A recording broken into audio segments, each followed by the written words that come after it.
Let's make you the best MC in town. Hi Brave Speakers, aku Coach Fulvia. Dalam challenge 7 hari menjadi MC profesional hari ini, aku akan ngejelasin tentang communication mastery and audience management. Hal pertama yang penting dalam communication mastery atau penguasaan komunikasi adalah body language. Sebagai MC, kita perlu banget tahu pentingnya punya postur tubuh yang baik. Yang pertama adalah the right posture atau postur yang tepat. Postur yang tepat akan bisa berpengaruh ke seluruh penampilan kalian dari awal sampai akhir event nanti. Ingat ya, kepala kalian harus ada di atas pundak. Yes. Dan jangan lupa kakinya itu jangan kayak begini ya, tapi harus lurus. Ini contohnya. Postur yang baik atau postur yang tepat benar-benar akan mencuri atensi dari audience untuk melihat bahwa wah MC-nya keren banget nih, wah MC-nya ready banget nih, wah MC-nya firm banget nih. Jadi body language kalian, right posture atau postur yang baik itu akan ngefek ke seluruh performance kalian selama event. Untuk selanjutnya, yang kedua adalah eye contact. Eye contact yang baik atau kontak mata yang baik sama audience itu akan meningkatkan rasa fokus mereka dan juga akan membuat mereka semakin pengen dengerin kita. Karena apa? Mereka merasa diperhatikan. Eye contact yang baik dan yang tertata akan membuat audience merasa, wah dia lagi bicara nih sama saya. Wah saya lagi diperhatikan nih. Wah MC-nya bukan robot. Itu yang paling penting. Kalau mereka sudah merasa MC-nya bukan robot dan punya eye contact yang baik, pasti mereka akan lebih dengerin. Kenapa? Karena MC-nya benar-benar seperti master of ceremony yang memimpin acara tersebut dengan nyata dan dengan hidup. Jadi, siapa di sini yang masih malu-malu kalau punya eye contact? Jangan malu lagi ya. Tapi coach, kalau misalnya kita udah maintain eye contact, kita udah punya postur yang bagus, kita udah berusaha engage sama mereka dengan kontak mata, merekanya malah main handphone, mereka malah foto-foto, mereka malah ngobrol atau nggak ngeliatin kita gimana dong? Nggak apa-apa, bukan tanggung jawab mereka untuk selalu ngeliatin kita, tapi udah tanggung jawab kita untuk menjadi konsisten. Jadi MC yang konsisten ya, punya kontak mata yang baik dan juga punya postur yang baik. Oke. Dari tadi udah ngomongin soal postur yang baik dan sama eye contact yang baik. Nah, untuk yang selanjutnya ini nggak kalah pentingnya, yaitu adalah hand gesture. Dari tadi ngeliatin coach ngejelasin pasti pakai hand gesture kan? Dengan hand gesture yang sesuai dengan omongan dan juga hand gesture yang tidak kaku. Itu penting banget jadi MC. Kalau udah jadi MC, nggak usah takut, nggak usah kaku untuk gerak-gerakin tangannya. Nggak perlu kayak gini stay terus kok, bisa juga diubah-ubah. Kayak selamat pagi dan selamat datang hadirin yang terhormat. Terima kasih sudah datang ke acara pada pagi hari ini. Perkenalkan saya Fulvia Siregar yang akan memandu acara yang berbahagia ini. See? That's about hand gestures. Jadi jangan kaku lagi ya kalau misalnya pengen main tangan dan juga pengen gerak-gerakin tangannya kalau lagi di panggung. Yang selanjutnya adalah facial expression atau ekspresi wajah. Aku tulis di presentasi adalah smile with your eyes. Kita kalau senyum teman-teman harus pakai ekspresi wajah. Ada rumusnya. 2 jari, smile. Jadi kalau kita ingin deliver good news atau kita pengen kasih tahu informasi yang bahagia dan juga yang menyenangkan, atau kita pengen menyapa, tentunya kita harus punya ekspresi wajah yang juga ceria. Seperti, selamat pagi Bapak dan Ibu, selamat pagi Bapak dan Ibu, terima kasih sudah hadir di acara pada pagi hari ini. Jadi bukan sambutan yang mati atau sambutan yang tidak berekspresi. Pentingnya kita menyalakan semua fitur di wajah kita. Jadi use your jaw, pakai rahangnya, pakai giginya, senyum yang lebar dan juga didukung sama mata yang juga punya ekspresi. Nggak mungkin kan kalau misalnya kita deliver bad news atau kita ngasih tahu informasi yang kurang mengenakan, atau sering terjadi juga teman-teman kalau misalnya dalam event itu tiba-tiba ada berita duka cita. Itu kan nggak mungkin kan kalau misalnya kita kasihnya facial expression yang salah gitu kan. Jadi memang kita tetap harus juga punya ekspresi wajah yang terus mendukung. Pentingnya teman-teman untuk tahu situasi. Jadi kalau misalnya lagi harus smile with our eyes, boleh kita senyum yang sumringah, kita senyum yang ceria. Tapi kalau misalnya lagi deliver bad news atau berita atau informasi yang kurang mengenakan, kita juga bisa langsung tone down dan juga kita langsung situasikan ekspresi wajah kita. Nah, untuk memiliki facial expression yang ready atau yang siap, ada nih sebelum naik panggung, kita harus pemanasan ekspresi wajah dulu. Oke, jadi jangan lupa untuk pemanasan. A, I, U, E, O.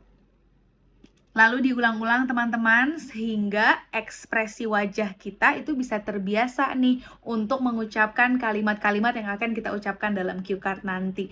Jadi pemanasan ini adalah salah satu hal yang penting juga untuk kita lakukan sebelum kita naik panggung. Oke, untuk yang selanjutnya adalah grooming. Kenapa sih grooming itu penting banget? Penting karena first impression dari audience itu penting banget untuk kita ambil atensi mereka. Pastikan kalian sebagai master of ceremony ini adalah salah satu orang yang penampilannya paling menonjol, representable, keren, cetar, pokoknya yang groomingnya paling keren.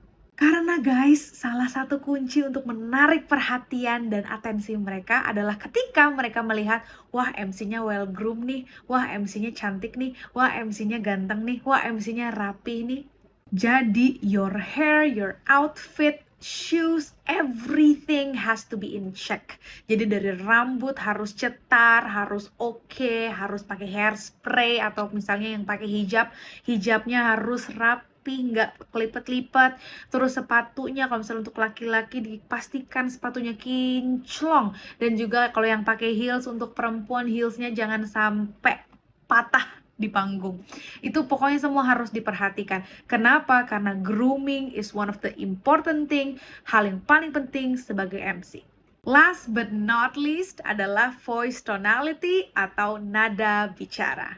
Ini berkaitan sama facial expression atau ekspresi wajah yang kita bicarakan tadi. Ketika kita lagi happy atau kita lagi memberitahu informasi bahagia atau informasi sukacita, tentunya kita harus didukung dengan senyum dan juga nada bicara yang bahagia. Seperti sekarang ini kan cheering, ini kan bahagia, ini kan kasih tahu informasi yang enak, seru. Jadi tentunya kita harus pakai nada yang ceria seperti ini. Berbeda cerita jika kita lagi ada di acara yang serius, yang formal, atau mungkin acara seremonial. Mungkin nada bicaranya bisa diturunkan dan juga dibuat lebih berat seperti sekarang ini. Berbeda dengan nada yang tadi, karena mungkin nada yang tadi itu lebih bahagia, lebih cheerful, dan juga mungkin lebih ke acara kasual. Tapi dalam acara seremonial dan acara formal, mungkin kita akan lebih tone down dengan membuat nada bicaranya lebih serius seperti ini. Dalam voice tonality itu banyak sekali yang bisa kita pelajari. Yang pertama itu adalah pitch, terus kita juga bisa belajar volume, kita juga belajar artikulasi, kita belajar intonasi, tapi yang paling penting itu adalah pitch. Kita harus tentukan dulu pitch kita ada di mana. Ada tinggi, ada medium, ada rendah. Ada tinggi, ada medium, ada rendah. Kalau tinggi mungkin ini adalah nada bicara yang dari awal saya pakai ya teman-teman, karena kita lagi belajar sekarang, kita lagi pengen sharing, jadinya biar nggak bosen, nadanya mungkin harus agak di atas sedikit. Jadi biar membuat teman-teman juga nggak terlalu kaku nih dalam belajar pada malam hari ini. Tapi kalau misalnya yang lebih medium, itu mungkin acara yang seperti yang tadi ya, acara formal, acara seremonial, ini kita bisa bawa untuk acara-acara yang mungkin tidak terlalu kasual dan mungkin tidak terlalu harus banyak improvisasi. Jadi teman-teman bisa memakai nada bicara di medium ini. Tapi kalau teman-teman pengen di bawahnya lagi, itu juga bisa di nada rendah. Ini mungkin acara yang lebih intimate, acara yang tidak terlalu banyak crowd, acara yang memang tidak terlalu banyak rangkaian acaranya, tapi memang penting untuk ada yang memimpin. Jadi ada juga ini nada rendah di sini atau tonality yang rendah, itu membuat teman-teman yang ada di venue itu mungkin bisa fokus dan juga acaranya tidak terlalu rame seperti itu. Nah, dari pitch nada tinggi, medium, dan rendah, teman-teman paling bisa yang mana? Lalu selanjutnya ada aspek yang namanya volume. Teman-teman, penting sekali kalau misalnya kita ada di sebuah event nih, kita bisa ukur sendiri venue-nya itu sebesar apa, dan panggungnya sebesar apa, dan headspace kita ke atas itu juga seluas apa. Karena itu penting banget kita bisa tentuin volume kita harus sebesar apa. Contoh, kalau misal dalam indoor nih, indoor event, tentunya kita nggak mungkin teriak-teriak seperti di outdoor event. Begitupun sebaliknya, kalau misalnya kita lagi di acaranya di GBK gitu, kita nggak mungkin nadanya pakai nada rendah yang tadi. Tonality yang rendah kita nggak mungkin, karena nggak kedengeran, karena GBK itu luas dan juga outdoor, ya kan?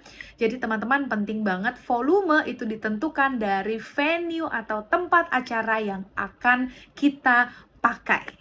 Lalu aspek selanjutnya adalah intonasi. Teman-teman, intonasi itu penting banget kita milikin sebagai MC. Kenapa? Biar orang nggak bosen dengerin kita di panggung. Contoh yang pertama, aku baca dari cue card ya. Cue cardnya bilang gini. Bagi ibu-ibu yang ingin mengabadikan momen hari ini, jangan lupa tag ke Instagram @blablabla ya. Decoration supported by blablabla florist. Itu adalah baca teman-teman, baca yang tidak pakai intonasi. Tapi sebagai MC, penting banget kita tahu intonasinya itu naik turunnya seperti apa. Contoh, bagi ibu-ibu yang ingin mengabadikan momen hari ini, jangan lupa tag ke Instagram @blablabla ya. Decoration supported by blablabla florist. Kalau misalnya ada koma, kita berhenti dulu. Terus kalau misalnya memang kita mau bicarakan soal username atau misalnya sebuah nama, itu boleh kita naikkan sedikit nadanya. Lalu kalau misalnya kita pengen ngomongin sponsor, tentunya harus di-highlight ya. Karena sponsor itu kan sudah invest di acara tersebut, jadi harus di-highlight. Decoration supported by blah blah blah florist. Dengan memiliki intonasi yang bagus nih teman-teman, jadinya nanti audiensnya nggak akan bosen dengerin kita dari awal sampai akhir nanti. Dan juga MC-nya nggak kelihatan kayak robot. Jadi untuk merangkum materi kita hari ini nih, jadi jangan lupa untuk yang pertama, tadi punya the right posture atau postur yang baik. Ingat ya, chin up. Ya, kepalanya harus ada di atas pundak seperti ini, jangan begini, jangan juga begini, jangan juga begini, oke? Jadi chin up dan juga kakinya itu jangan ngangkang begini ya, jadi harus lurus. Kalau misalnya perempuan disilang begini juga boleh.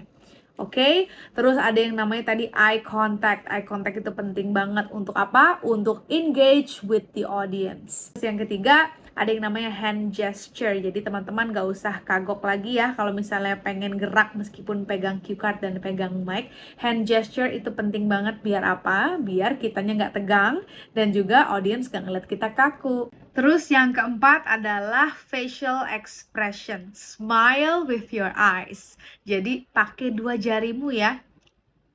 Smile with your eyes. Jadi jangan lupa kalau misalnya senyum, kalau misalnya pengen ceria, matanya jangan lupa dibawa. Karena kalau misalnya senyumnya cuman nggak pakai mata, nanti nggak jadi ceria ya kan? Jadi malah menyeramkan. Jadi jangan lupa smile with your eyes. Look people in the eye. Yang kelima adalah grooming. Penting ya grooming sebagai master of ceremony. Kenapa? Karena kalau kita groomingnya bagus, kita cantik, kita ganteng, kita ready, kita firm, rambut kita bagus, dress kita bagus, baju kita oke. First impression audience nanti akan memukau bahwa wah MC-nya keren nih, wah MC-nya ready nih, wah MC-nya firm nih. Ketika kalian sudah mendapatkan impresi yang baik, akan lebih mudah untuk audience memperhatikan kalian the whole event. Dan yang terakhir adalah voice tonality. Seperti yang tadi kita udah bahas ya, ada yang tinggi, ada yang medium, dan ada yang rendah. Jadi jangan lupa untuk dipraktis terus dan juga dilihat nih kira-kira di event tersebut, di venue tersebut, saya tuh cocoknya pitch-nya, volumenya tuh seperti apa sih? Lalu intonasinya tuh saya harus break di mana sih? Jadi voice tonality itu juga harus di-emphasize dan juga harus dipelajari sebelum event. So, that's it for today. Kalau ada yang punya pertanyaan, jangan lupa dicatat dan nanti ditanya ya di kelas. And let's make it the best MC in town. Aku Coach Fulvia, see you soon!